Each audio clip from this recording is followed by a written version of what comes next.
الرحمن الرحیم۔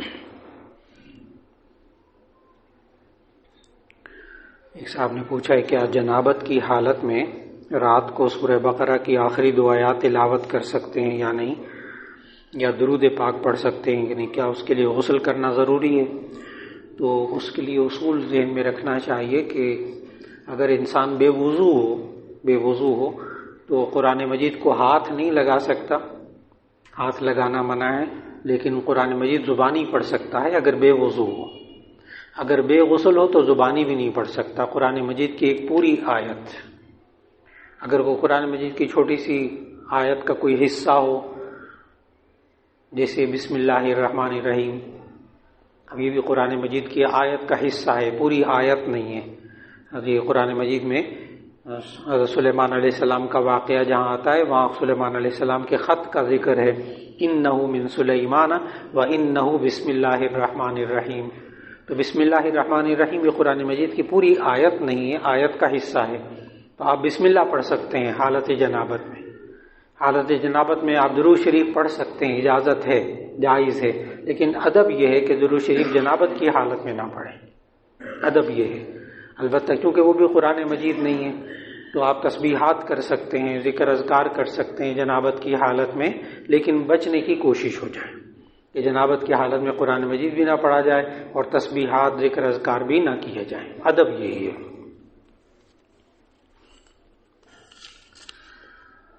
اسی طرح بہت سے حضرات میں عمرے کے بارے میں بہت پوچھتے ہیں کہ جی یہ جو خواتین ہوتی ہیں ناپاکی کی حالت میں ہوتی ہیں تو وہ احرام کیسے باندھیں گی؟ وہ بھی اسی کیونکہ انہوں نے تلبیہ پڑھنا ہوتا ہے، انہوں نے 2 رکعت نماز پڑھنی ہوتی احرام کے لیے لاہور ایئرپورٹ پر، تو یہ بہت سوال ہوتا ہے یہ والا کہ جی ہم جا رہے ہیں عمرے کے لیے اب کیا کریں؟ تو اس کا جواب یہ ہے کہ وہ 2 رکعت جو پڑھے جاتے ہیں وہ تو نفل ہیں، 2 رکعت جو پڑھے جاتے ہیں وہ نفل ہیں، نہ پڑھیں وہ ناپاک خواتین۔ وہ عمرہ کیسے، احرام کیسے باندھیں؟ اور احرام باندھنے کا طریقہ کہ نیت کریں عمرے کی اور تلبیہ پڑھیں 3 مرتبہ تو احرام بندھ جاتا ہے۔ اور تلبیہ لبیک اللہم لبیک یہ قرآن نہیں ہے، تو یہ تلبیہ پڑھ سکتی ہیں۔ تو جو عورتیں نماز نہیں پڑھ سکتی، قرآن نہیں پڑھ سکتی، وہ احرام کیسے باندھیں کہ 2 رکعت نفل نہ پڑھیں اور نیت کریں عمرے کی اور تلبیہ پڑھیں۔ یہاں لاہور ایئرپورٹ پر احرام بندھ گیا، وہاں جا کر پھر ہوٹل میں رہیں 2-3 دن، جو پاک ہو جائیں تو پھر رہیں گی وہ 2-3 دن حالت احرام میں، پابندیاں ہوئی ہوں گی، پھر اس کے بعد نہائیں دھوئیں پاک ہو کر پھر طواف کریں، سعی کریں، بال کٹوائیں، عمرہ ہو جائے گا انشاءاللہ۔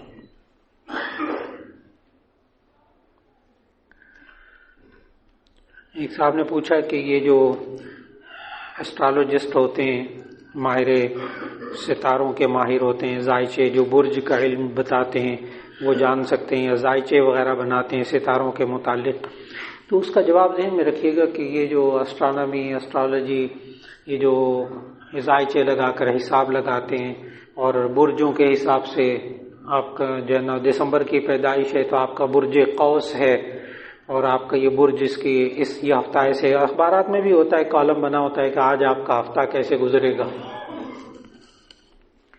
اب یہ اس فن کے جو ماہر ہوتے ہیں نا تو انہوں نے بڑی بڑی کتابیں لکھی ہیں اس پر، بڑی ریسرچ، بڑی کتابیں، بہت تحقیق ہوئی ہے، سب کچھ ہے، باقاعدہ ایک فن ہے۔ لیکن اس کو برا بھلا کہنے کے بجائے نا ایک جملہ ابھی عرض کر دیتا ہوں تو آپ ایک دم بات سمجھ جائیں گے۔ یہ جو اسٹرالوجسٹ ہے اور یہ زائچے نکالنے والے اور یہ سب کے سب، یا یہ پامسٹری علم الید، ہاتھ کا علم، ہاتھ کی لکیروں کا علم، پامسٹری، بڑی کتابیں، اب کیرو نے پامسٹری میں کتابیں لکھی، کمال کر دیا، اس نے کمال کر دیا۔ یہ جو بندے اس کے ماہر ہوتے ہیں وہ بہت عجیب و غریب لکیریں دیکھ کر بتاتے ہیں، علم غیب تھوڑے ہوتا ہے۔ لیکن یہ سارے علوم، جو بات ذہن میں آپ کے بٹھانا چاہتا ہوں وہ یہ کہ یہ سارے علوم انسانی ذہن کی پیداوار ہیں، بس واحد، میں نے کوئی برا والا نہیں کہا، کیونکہ یہ سب علوم پڑھے ہوئے، واقفیت بہت اچھی طرح، ان ماہرین سے بھی بہت ملاقاتیں ہوئی ہیں۔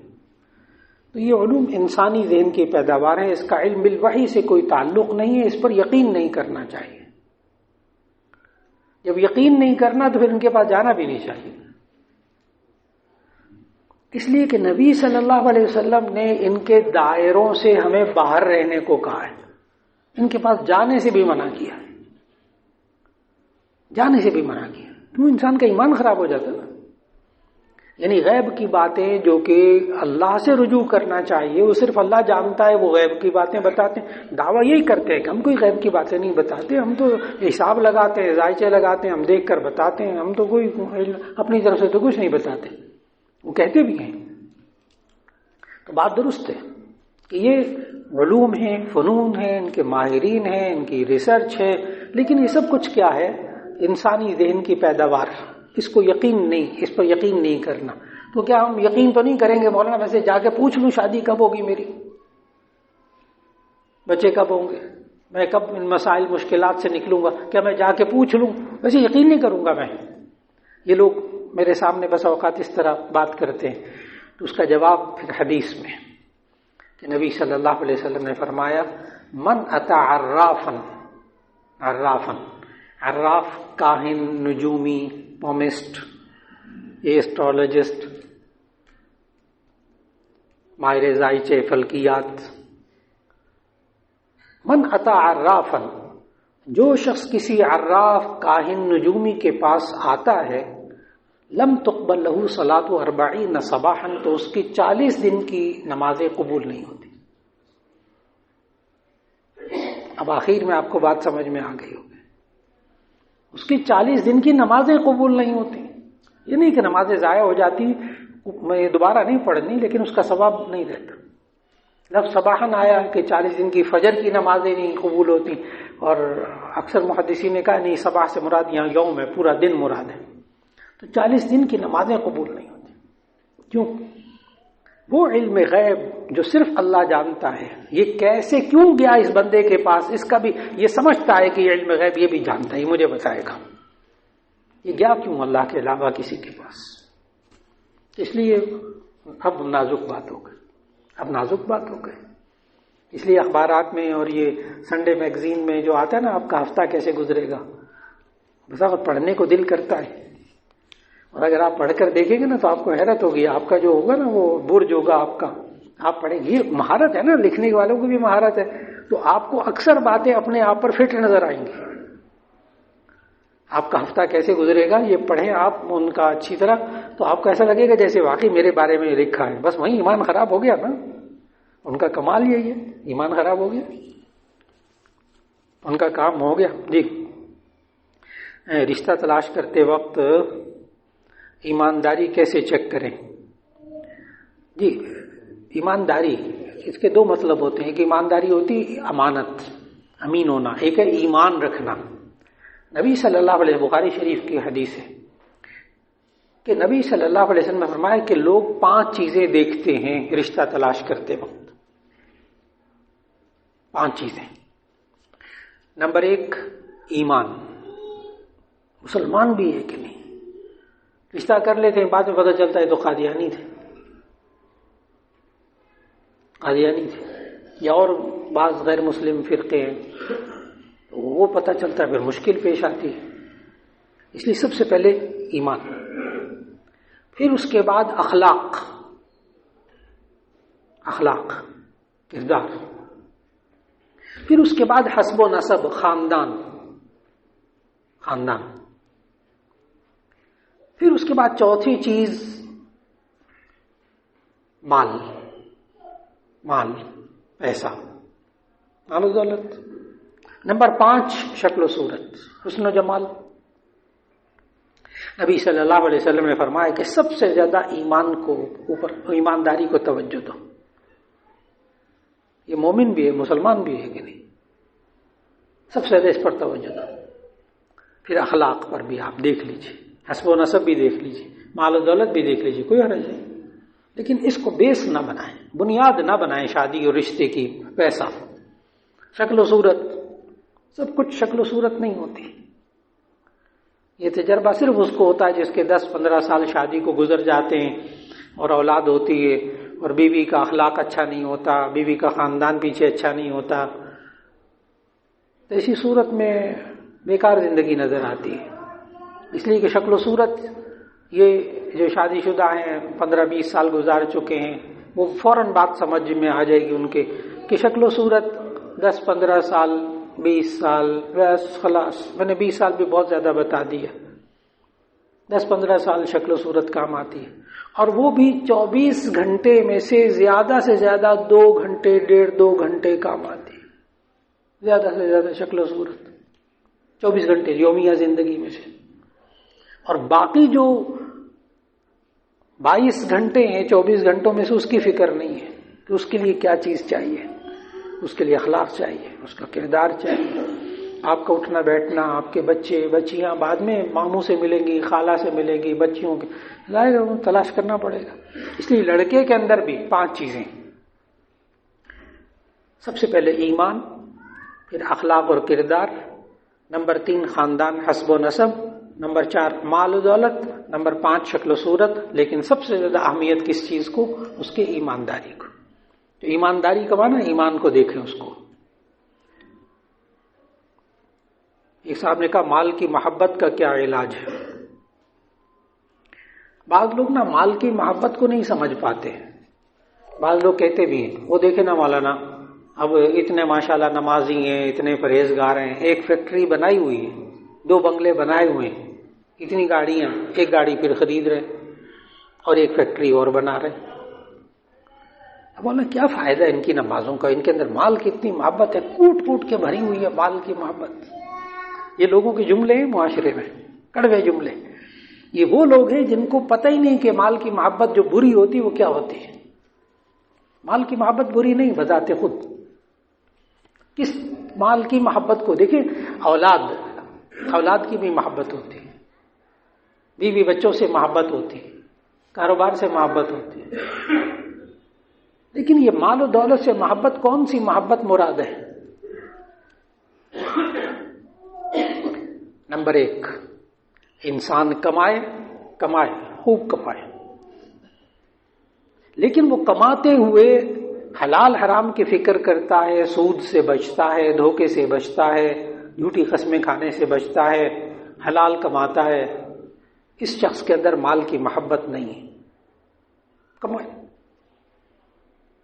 لیکن مال کمانے میں اتنا غرق ہو جاتا ہے کہ وہ نہ بیوی نہ بچے نہ گھر نہ بار نہ کچھ، بس صرف سر پہ پیسہ سوار ہے، یعنی حقوق العباد پورے نہیں کر رہا، یہ مال کی محبت میں مبتلا ہے۔ اور اگر حقوق العباد بھی کر رہا ہے، خوب کما رہا ہے، یہ ابھی بھی مال کی محبت میں مبتلا نہیں۔ حلال کمائے، جتنا مرضی کمائے، یہ مال کی محبت میں مبتلا نہیں۔ اگلا مرحلہ، جہاں اللہ نے خرچ کرنے کو کہا وہاں یہ خرچ کرے تو یہ مال کی محبت میں نہیں۔ زکوٰۃ یہ دے رہا ہے، صدقہ یہ دے رہا ہے، صدقہ فطر یہ دے رہا ہے، قربانی یہ کر رہا ہے، ماں باپ کا حق ادا کر رہا ہے، بیوی بچوں کے رکھ رکھاؤ، کھانے پینے آرام کا خیال کر رہا ہے، سب چیزوں کا، نہ کنجوسی کر رہا نہ فضول خرچی کر رہا، پیسہ خوب کما رہا، ایک اور فیکٹری لگا رہا، یہ ابھی بھی مال کی محبت میں مبتلا نہیں ہے۔ مال کی محبت کو سمجھنا ہوگا۔ اللہ اور اس کے رسول صلی اللہ علیہ وسلم کے حکم کے مطابق کما رہا ہو، اللہ اور اس کے رسول صلی اللہ علیہ وسلم کے حکم کے مطابق خرچ کر رہا ہو، جتنا مرضی کمائیے، آپ مال کی محبت میں مبتلا نہیں ہیں۔ نبی صلی اللہ علیہ وسلم کے سامنے حضرت عبد الرحمن بن عوف رضی اللہ تعالیٰ عنہ، حضرت عثمان غنی رضی اللہ تعالیٰ عنہ، اتنے مالدار صحابہ، کیا وہ مال کی محبت میں مبتلا تھے؟ نعوذ باللہ۔ پوری بات کو سمجھنا ہے۔ یہ میں اس لیے کہہ رہا ہوں کہ لوگ بہت اعتراض کرتے ہیں بعض لوگوں کے اوپر نا، کہ دیکھیں جی وہ فلاں ہے ماشاءاللہ اتنا تبلیغ میں وقت لگاتے ہیں، اتنی نمازیں پڑھتے ہیں، اتنے حج عمرے کرتے ہیں، لیکن مال کی محبت ان کے اندر بڑی کوٹ کے بھری ہوئی۔ کوئی عالم زیادہ کمانے کی کوشش کر لے تو اس کو بھی کہتے ہیں ٹھیک ہے عالم تو ہے، بڑے اچھے عالم ہے، لیکن ان کے اندر مال کی محبت بہت ہے۔ نہ نہ نہ نہ، دیکھنا پڑے گا کیا یہ حرام کما رہا ہے، کیا یہ حرام کھاتا ہے، کیا حرام جگہ لگا رہا ہے، کیا یہ حقوق العباد پورے کر رہا ہے کہ نہیں کر رہا، پھر کہیں اس کو مال کی محبت۔ تو عالم ہو کر بھی پیسے زیادہ کما لے تو اس کو مال کی محبت میں مبتلا نہیں کہیں گے۔ تو مال کی محبت کا علاج کیا ہے؟ اب یہ سوال یہ ہے، اگر مال کی محبت میں کوئی مبتلا ہو تو علاج کیا ہے؟ اگر آپ نے مال کی محبت کو سمجھ لیا ہے، امام غزالی نے بھی مثال دی ہے، مولانا رومی نے مثنوی میں بھی مثال دی ہے، جو میں مثال آپ کو دینا چاہوں اس سے آپ فوراً سمجھ جائیں گے مال کی محبت کو۔ امام غزالی نے بھی یہ مثال دی ہے اور مولانا رومی نے بھی مثال دی ہے کہ دنیا اور انسان پانی اور کشتی کی طرح ایک دوسرے کے لیے لازم ہے. دنیا اور انسان یہ پانی اور کشتی کی طرح ہے. انسان کشتی ہے، دنیا پانی ہے. کشتی بغیر پانی کے بیکار کام کی، اور انسان بغیر دنیا کے بالکل نہیں، دنیا نہیں، کمانی بھی نہیں. اللہ بندے کھائے گا کہاں سے؟ شادی کر کے بچوں کو کہاں سے کھلائے گا؟ اور دنیا نہیں کمانی میں نے بالکل. اچھا کھاؤ گے کہاں سے؟ مانگو گے لوگوں سے. تو اسی صورت میں انسان اور دنیا یہ اس طرح ایک دوسرے کے ساتھ لازم ملزوم ہیں، ضروری ہیں، جس طرح کہ کشتی کے لیے پانی ضروری ہے. آگے پتہ وہ کیا لکھتے ہیں؟ بس اتنی سی احتیاط کرنی ہے کہ وہ پانی کشتی کے اندر نہ آنے پائے.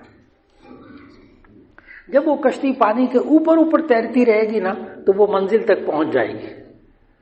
لیکن اگر اس کشتی کے اندر پانی آ گیا ڈوب جائے گی. انسان جب تک دنیا کے ساتھ ساتھ اللہ اور اس کے رسول صلی اللہ علیہ وسلم کے حکم کے مطابق چلتا رہتا ہے، اپنے اندر دنیا نہیں آنے. اپنے اندر دنیا آنے کا معنی حرام حلال کی فکر نہیں کر رہا، جمع کر رہا ہے پیسہ، بیوی بچوں کی فکر بھی نہیں کر رہا، ماں باپ کے بھی اوپر نہیں خرچ کر رہا، بہن بھائیوں کے اوپر نہیں خرچ کر رہا، زکوٰۃ بھی نہیں دے رہا. یہ اس کے اندر پانی آ گیا، اس کے اندر دنیا آ گئی تو وہ ڈوب جائے گا. بس اب اس کا علاج کیا ہوا کہ جتنی باتیں میں نے بتائی، اگر حرام کما رہا ہے اس سے بچے. یہ مال کی محبت کا علاج. اللہ نے مال دیا تو مال سے محروم لوگوں کا حق سمجھے اپنے مال کے اندر، اپنے ماں باپ کا، بہن بھائیوں کا، معاشرے میں غریب لوگوں کا. کمائے جتنا کماتا ہے. مال کی محبت کا علاج کیا کہ یہ اللہ اور اس کے رسول صلی اللہ علیہ وسلم کے حکم کے مطابق کمائے اور ان کے حکم کے مطابق خرچ کرے. یہ مال کی محبت کا علاج ہے. مال کی محبت کا یہ علاج نہیں ہے سارا مال اٹھا کر دے دو کسی کو. یہ علاج نہیں ہے، یہ اور بیماری کو بڑھا دے گا. ایک صاحب نے کہا چھٹی نہ ملی، جس نے سبق یاد کیا کی وجہ سے ادارے میں بہت سارا کام اس پر لاد دیتے ہیں، اس کا کیا علاج ہے؟ جی یہ کہا جاتا ہے کہ جو بندہ کام کا ہوتا ہے اس کو بھی چھٹی نہیں ملتی، باقی لوگ ریلیکس رہتے ہیں، آرام سے مزے سے رہتے ہیں. تو اس کا جواب یہ ہے کہ نہیں، آپ اپنے کام کے مطابق کام کیجیے اور جہاں آپ کے آرام کی ضرورت ہو وہاں اپنے آرام کا بھی خیال کریے. یہ درست ہے کہ جب انسان اداروں میں کام کرتا ہے تو کام کا آدمی دیکھ کر یہ کام بھی اس کو دے دو، یہ کام بھی اس کو دے دو، یہ کام بھی اس کو دے دو، یہ کام بھی اس کو دے دو، یہ ماحول رہتا ہے. لیکن اس میں آپ نے عقل مندی اور ہوشیاری سے زندگی گزارنی، عقل مندی اور ہوشیاری سے زندگی گزارنی. اگر آپ سمجھیں کہ یہ بہت زیادہ ہو رہا ہے، میرے کاموں میں حرج ہو رہا ہے، آپ ذکر کر دیجئے ذمہ داران سے کہ مجھ پر کاموں کی ذمہ داریاں زیادہ ہو گئی، اس میں حرج ہو رہا ہے، میری طبیعت پہ بھی اس کا، صحت پر بھی اس کا اثر ہو رہا ہے، ذکر کر دیجئے. ایک صاحب نے کہا کھڑے ہو کر پیشاب کرنے کے بارے میں کیا حکم ہے؟ تو اس کا جواب یہ ہے کہ کھڑے ہو کر پیشاب کرنا مکروہ ہے، خلاف سنت. لیکن اگر کوئی عذر ہو، مثال کے طور پر آپ ایئرپورٹس پر جاتے ہیں، عام طور پر پاکستان کے ایئرپورٹ میں تو بیٹھنے کا نظام ہے، باقی ایئرپورٹس پر تو بیٹھنے کا وہ کموڈ ہی ہوتا ہے یا کھڑے ہو کر پیشاب کرنے کا نظم ہوتا ہے. تو اب اگر وہاں مجبوری ہے تو آپ کر لیجیے، یا گھٹنوں میں تکلیف ہو گئی، کھڑے ہو کر آپ بیٹھ ہی نہیں سکتے، بالکل کھڑے ہو کر پیشاب کر سکتے، عذر کی وجہ سے کھڑے ہو کر پیشاب کیا جا سکتا ہے. خود نبی صلی اللہ علیہ وسلم، جامع ترمذی کی حدیث ہے کہ نبی صلی اللہ علیہ وسلم کی ایک دفعہ گھٹنے میں تکلیف ہو گئی، کوئی چوٹ لگ گئی تھی. سنن ابی داؤد میں ہے یہ بات کہ چوٹ لگ گئی تھی، تو وہ کوڑا کرکٹ کی جگہ پہ آئے تو کھڑے ہو کر پیشاب کیا، یا وہ گندگی زیادہ تھی بیٹھ کر نہیں کر سکتے تو کھڑے ہو کر پیشاب کیا. نبی صلی اللہ علیہ وسلم عطا سوات عطا قوم فبال قائما، قوم کے کوڑا کرکٹ پھینکنے کی جگہ آئے تو کھڑے ہو کر نبی صلی اللہ علیہ وسلم نے پیشاب کیا. اسی طرح جن لوگوں کو پروسٹیٹ کی تکلیف ہوتی ہے، آج کل یہ 40-45 سال کے بعد شروع ہو جاتا ہے، مثانے کی تکلیف، پروسٹیٹ کی تکلیف ہوتی ہے، تو اس کو ڈاکٹر علاج بتاتے ہیں کہ آپ کھڑے ہو کر ہمیشہ پیشاب کریں تاکہ آپ کا مثانہ مکمل خالی ہو جائے پیشاب سے. بیٹھ کر کریں گے تو پھر اٹھ کر تھوڑی دیر جائیں گے، پھر قطرے آتے رہیں گے، بار بار محسوس ہوگا پیشاب آ رہا ہے، پھر جائیں گے، تو اس کے لیے ڈاکٹر علاج بتاتے ہیں باقاعدہ. تو ڈاکٹر علاج بتائیں بالکل ٹھیک، جائز. تو کھڑے کر پیشاب کرنا بذات خود مکروہ ہے. جی جی. یہ کہتے ہیں حسد اور بغض اور کینے کی تعریف کریں. جی ڈیفینیشن اس کی کیا ہے؟ تو حسد کہتے ہیں انسان کے دل کے اندر جلن اور اڑن ہو کسی کے پاس نعمت دیکھ کر، اور یہ چاہے کہ اس سے نعمت چھن جائے، اس کو حسد کہتے ہیں.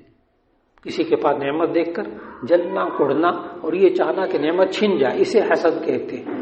اس کا علاج پتہ کیا ہے؟ کہ انسان کسی کے پاس نعمت دیکھے، ظاہر دل میں آتا ہے نا، تو جب دل میں آئے تو اس پر تو گناہ نہیں ہے، لیکن آپ زبان سے مانگنا شروع کر دیں اللہ مجھے بھی یہ دے دیں، اللہ مجھے بھی نہ تو بس وہی نیکی بن جائے گی. بغض کہتے ہیں پرانا غصہ. بغض اور کینہ یہ دونوں ایک ہی چیز ہے. کینہ یہ ہم فارسی زبان میں کہتے ہیں، بغض عربی زبان میں کہتے ہیں. بغض اور کینہ ایک چیز. پرانا غصہ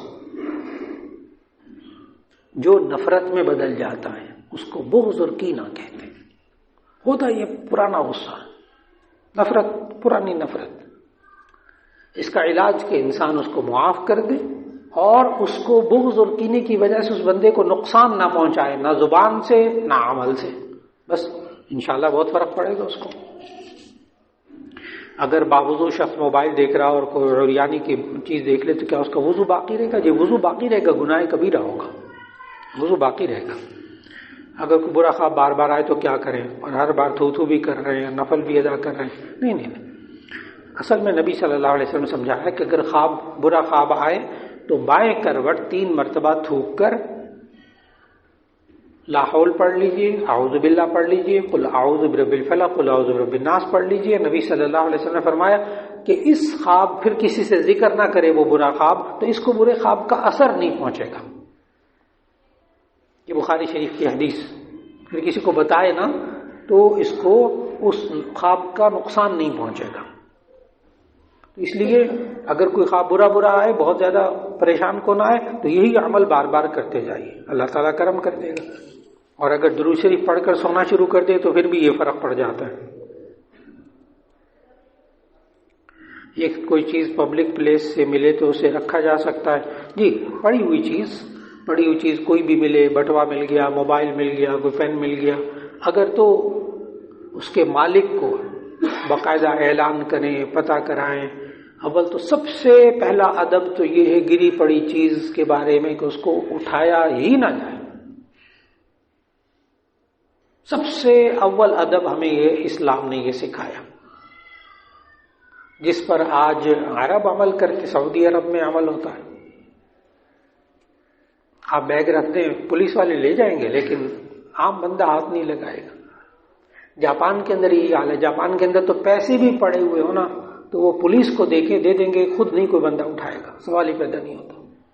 بہت عجیب بات ہے وہاں کی. تو اول تو یہ وہ چیز نہ اٹھائی جائے، اگر اٹھا لی ہے تو پھر مالک کو پہنچانے کی کوشش ہو. بالفرض آپ نے خوب اپنی طرف سے کوشش کر لی، مالک نہیں ملا، آپ خود مستحق ہیں اسے استعمال کر لیں، نہیں مستحق ہیں اس کو صدقہ اور خیرات کر دیں، اپنی ذمہ داری سے اس کو نکال لیں.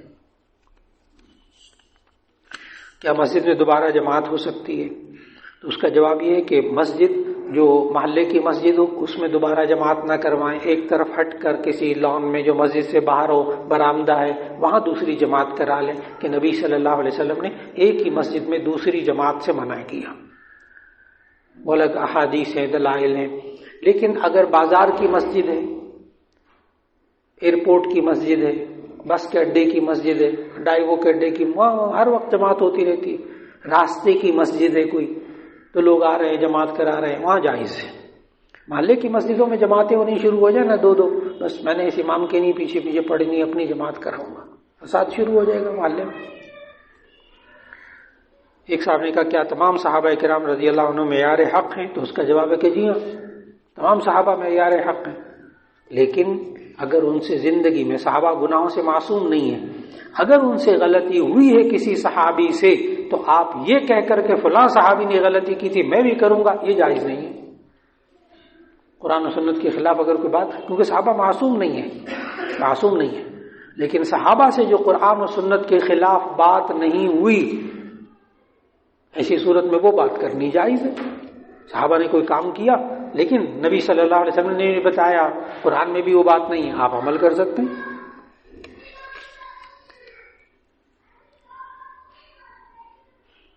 ہم شرک کا سوچ بھی نہیں سکتے، لیکن شرک کے بارے میں بہت سخت احکامات بھی ہیں، کہ کوئی ایسے چھوٹے چھوٹے اعمال بھی ہیں کہ ہمیں پتہ بھی نہیں چلے اور ہم شرک کر جاتے ہیں۔ نہیں، ایسے خام خواہ اپنے آپ کو نا وہم میں مبتلا نہیں کرنا چاہیے۔ شرک اتنا آسان کام نہیں ہے، پہلے توحید کو سمجھیں پھر شرک فوراً سمجھ میں آ جائے گا۔ توحید کہتے ہیں اللہ تعالیٰ کو اس کی ذات اور صفات کے اعتبار سے ایک ماننا، اللہ تعالیٰ کو اس کی ذات اور صفات کے اعتبار سے ایک ماننا۔ اب اللہ کی ذات میں کسی کو شریک کیا جائے تو شرک ہوتا ہے، جیسے عیسائیوں نے کہا کہ عیسیٰ علیہ السلام اللہ کے بیٹے ہیں، یا اس کی صفات میں کسی کو شریک کرنا، یعنی رازق کسی اور کو ماننا، اولاد دینے والا کسی کو ماننا۔ اب دیکھیں، آپ میری بات سن رہے ہیں نا، اللہ بھی سن رہا ہے، یہ تو شرک ہو گیا۔ آپ مجھے دیکھ رہے ہیں، اللہ بھی دیکھ رہا ہے، یہ تو شرک ہو گیا۔ نعوذ باللہ من ذالک، اتنی جلدی شرک نہیں ہوتا۔ اگر کسی نے یہ کہا جیسے اللہ سنتا ہے ویسے یہ سنتا ہے، فوراً شرک ہو جائے۔ جیسے اللہ دیکھتا ہے ویسے یہ دیکھتا ہے، فوراً شرک ہو جائے۔ آپ اپنی امی سے روٹی مانگے، والدہ سے کہیں کھانا دے دے مجھے، تو یہ شرک میں مبتلا ہے۔ اپنی ماں سے کھانا مانگتا ہے، رازق تو اللہ تعالیٰ ہے، مانگنا اللہ سے چاہیے۔ نہیں، ایک دم ابھی شرک نہیں شروع ہو جائے گا۔ تو شرک اتنا آسان نہیں ہے، جو بہت مشکل کام ہے۔ جی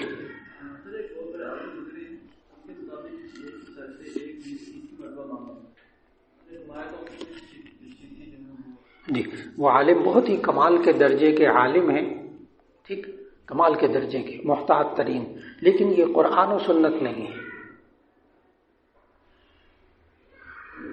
بس جواب مکمل ہو۔ عالم، میں نے عالم کی بات کو بھی رد نہیں کیا، میں نے کہا وہ کمال ایمان کے بندے تھے، کمال ایمان کے، لیکن یہ قرآن و سنت نہیں ہے، یہ ان کے ایمان کا کمال ہے۔ بس بات مکمل ہوگی، جواب مکمل ہوگا۔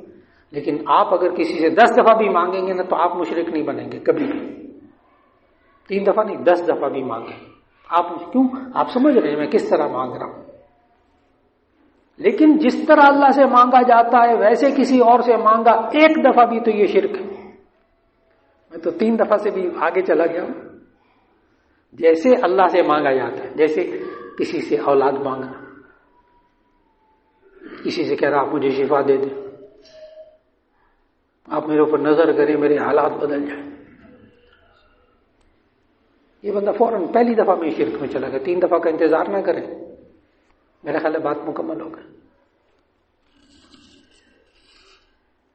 کیا بچوں میں جنیاتی طور پر والدات کی عادت منتقل ہوتی ہیں؟ جی ہاں، بالکل بالکل بالکل۔ ماں باپ کی عادت جیسے غصہ، ضدی پن وغیرہ۔ اب تو ڈاکٹر پتہ کیا کہتے ہیں ماؤں کو کہ یہ بچہ ہونے والا ہے تو اپنے آپ کو خوش مزاج رکھا کریں، بچہ خوش مزاج پیدا ہوگا۔ ڈاکٹر، لیڈی ڈاکٹر اب MBBS کہہ رہے ہیں، اس لیے کہ سائنس یہ کہہ رہی ہے، سائیکالوجیکل سارے اثرات مرتب ہوتے ہیں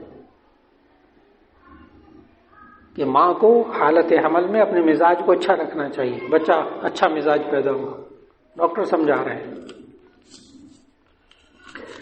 حکومت کے پیٹرول پر ٹیکس لیوی دینا حرام نہیں، سیاسی باتیں، سیاسی سوال نہ کیجیے۔ قضا نمازوں اور روزوں کا فدیہ کتنا ہوتا ہے؟ کیا ہم زیادہ نمازیں قضا ہوں تو حیلہ استعمال کر سکتے ہیں؟ نہیں، بس وہ علماء سے رجوع کیجیے۔ قضا نمازوں اور روزوں کا فدیہ، 1 نماز یا 1 روزے کا فدیہ 2.25 کلو گندم یا اس کے پیسے، وہ اپنے علاقے سے پوچھ لیجیے، اور 2.25 کلو گندم یا اس کے پیسے دے دیجیے، روز نمازوں کا فدیہ۔ لائبریری میں جہاں نماز پڑھے ہوتے ہیں اور باجماعت نماز نہیں ہوتی، ہر کوئی اپنی نماز پڑھ رہا ہوتا ہے، مسجد 5 منٹ کے فاصلے پر ہے، کیا لائبریری میں نماز ہو جاتی ایسی صورت میں؟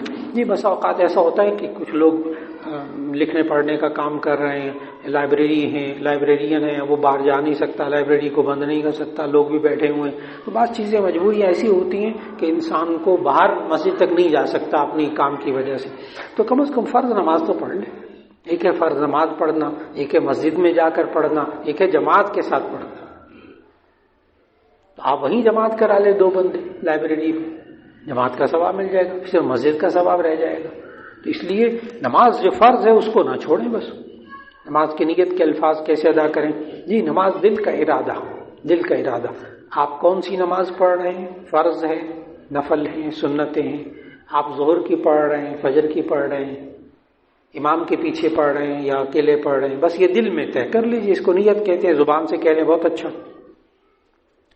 جماعت شروع ہو چکی ہو تو مقتدی کیسے نماز شروع کرے؟ الحمد سے یا پھر سبحانک اللہ. جی اگر امام خاموش ہو، آپ کو پتہ ابھی تکبیر تحریمہ ہوئی ہے، تو ایسی صورت میں سبحانک اللہ پڑھ لیجیے. اور اگر امام قرات کر رہا ہے پھر بس اللہ اکبر کہہ کر خاموش ہو جائیں، نماز پڑھتے رہیں. سجدہ تلاوت اگر سورج نکلنے میں دیر ہے، مثلا 20-30 منٹ ہے، سجدہ تلاوت کر سکتے ہیں. تو اس کے لیے آپ اصول ذہن میں رکھ لیجیے. اب کیلنڈر ہیں ماشاءاللہ چھپے ہوئے، اپنے گھروں میں رکھ لیجیے. سورج غروب ہونے سے 10 منٹ پہلے سجدہ نہ کریں، کیونکہ یہاں ٹائم لکھے ہوتے ہیں سورج مکمل غروب ہونے کے. یہاں ڈائری میں سورج مکمل غروب ہونے کا ٹائم لکھا ہوتا ہے. تو اس سے پہلے جو غروب ہونے کا وقت ہوتا ہے نا، غروب کہتے ہیں اس کے گول جسم نظروں سے غائب ہو رہا ہو، تو وہ 10-12 منٹ پہلے. اچھا طلوع کا الگ ہے، طلوع کا الگ ہے. جب لکھا ہو نا سورج طلوع ہوگا اتنے بجے، فجر کا وقت ختم ہو جاتا ہے، تو وہ طلوع کا آغاز لکھتے ہیں. طلوع کا آغاز لکھتے ہیں. وہاں آپ نے 10-15 منٹ بعد تک سجدہ نہیں کرنا. یہ دونوں باتوں میں فرق ہے. فجر طلوع ہونے کا وہاں آغاز کا ٹائم لکھا ہوتا ہے، تو آپ نے سورج کا جو نکلنے کا وقت ہوتا ہے اس کے 10-15 منٹ تک کوئی نماز نہیں پڑھنی. جو وقت لکھا اس سے آپ 2-3 منٹ پہلے سجدہ کر سکتے ہیں. یہ غروب میں اور طلوع میں تھوڑا سا فرق ہے ٹیکنیکل، اس کو ذہن میں رکھ لیجیے. سجدہ تلاوت کرنا بھول گئے یا نہیں ادا کیا تو بعد میں کر سکتے ہیں. جی بالکل، وہ ساری زندگی واجب رہتا ہے. گیس کے ہیٹر یا لکڑی کے آگے نماز، لکڑی کی آگ کے آگے نماز پڑھ سکتے ہیں. جی آپ اگر سردیوں کا موسم ہے، ہیٹر چل رہا ہے، تو بعض مسجدوں میں ذرا ہیٹر اونچے کر کے لگا دیے گئے، لیکن ہیٹر چونکہ ہوتا آگ نہیں ہوتی، لیکن اگر اس میں آگ جل رہی ہے تو کوشش کریں کہ اس کے سامنے بالکل نماز نہ پڑھیں. لیکن بعض لوگ مسجد میں وہ لگا لیتے ہیں ہیٹر، تو اب سارے نمازی ہیں، تو اسی صورت میں جائز، نماز پڑھنا جائز. کیونکہ اس سے مشابہت ہو جاتی مجوسیوں سے، آتش پرستوں سے جو آگ کی پوجا کرتے ہیں. فجر کی نماز اگر چھوٹ جائے چھوٹ جاتا ہے تو باقی نماز سے پڑھتا ہے، تو وہ پھر کیسے پڑھے اگر نیند آ رہی ہے؟ فجر کی نماز رہ گئی کسی صاحب کی تو اب آگے کیسے پڑھیں؟ جی اگر تو ظہر سے پہلے پڑھیں تو 2 رکعت سنت، 2 رکعت فرض پڑھیں. اور اگر ظہر کی نماز بھی وقت ہو گیا شروع، نہیں پڑھی ابھی تک، تو پھر 2 رکعت فرض صرف پڑھ لیجیے فجر کی.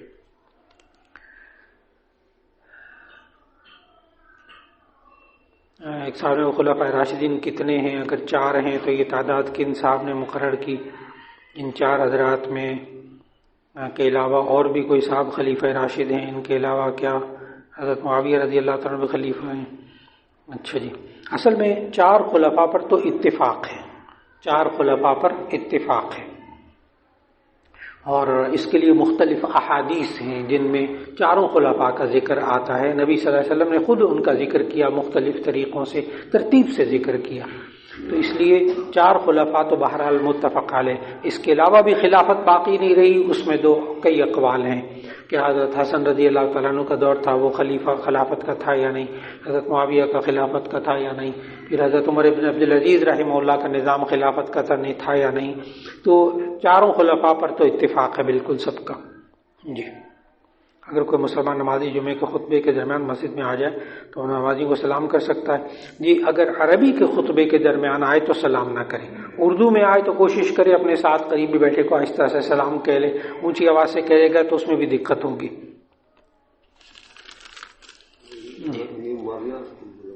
جی وہ اصل میں ہمارے نزدیک حضرت معاویہ رضی اللہ تعالیٰ عنہ صحابی تھے. ٹھیک، لہذا لا تتخذوہم من بعد غرضا، ان کو نبی صلی اللہ علیہ وسلم کے بعد نشانہ نہیں بنانا چاہیے. بس ابھی اتنا کافی ہے. ہمارا ایمان جس پر ہونا چاہیے وہ میں نے بتا دیا. نماز کے بعد ہاتھ اٹھا کر دعا مانگنا جائز ہے. بعض لوگ کہتے ہیں کسی حدیث سے ثابت نہیں ہے. جی نہیں، حدیث موجود ہے نماز کے بعد دعا ہاتھ اٹھا کر مانگنا یہ، لیکن اس کو آپ سنت غیر مؤکدہ کہہ سکتے ہیں. لیکن جائز ہے کہ نہیں ہے اس کا جواب یہ کہ ہمیں ناجائز ہونے کے لیے ممانعت چاہیے، جواز کے لیے دلیل ہمیں نہیں چاہیے. اور نماز کے بعد ہاتھ اٹھا کر دعا مانگنا ناجائز ہے، یہ کسی حدیث سے وہ ثابت نہیں کر سکے، آج تک نہیں کوئی کر سکا۔ ممانعت ہوتی تو ہم کرتے ہی کیوں؟ تو مجھے بعض اوقات نماز گاڑی میں پڑھنی پڑتی ہے، اس بارے میں رہنمائی کر دیں، میں ڈرائیور ہوں، کیا میری نماز گاڑی میں ہو جاتی ہے یا نہیں؟ تو اس کا جواب یہ ہے کہ گاڑی میں تندرست شخص کی نماز بیٹھ کر نہیں ہو سکتی۔ ایک گاڑی میں ایک ڈرائیور ہوں تو ایک جائے نماز رکھ لیجئے، جہاں موقع ملا ہم وضو کریں اور نماز پڑھ لیں فوراً، جو باوضو رہیں۔ کسی غیر مسلم کے گھر یا دفتر میں کام کرنا جو اجرت ملتی ہے اس کے بارے میں، جی غیر مسلم کے گھر میں جائز کام آپ کرتے ہیں تو غیر مسلم کے گھر میں کام کرنا جائز، لیکن قادیانی کے گھر میں نہیں، بڑا مشکل مسئلہ ہے۔ میں نے ایک جگہ پہنچنا ہے تو وہاں وقت دیا ہوا ہے، مسافر کی بھی مجھے رخصت دے دیجیے گا۔ السلام علیکم ورحمۃ اللہ وبرکاتہ۔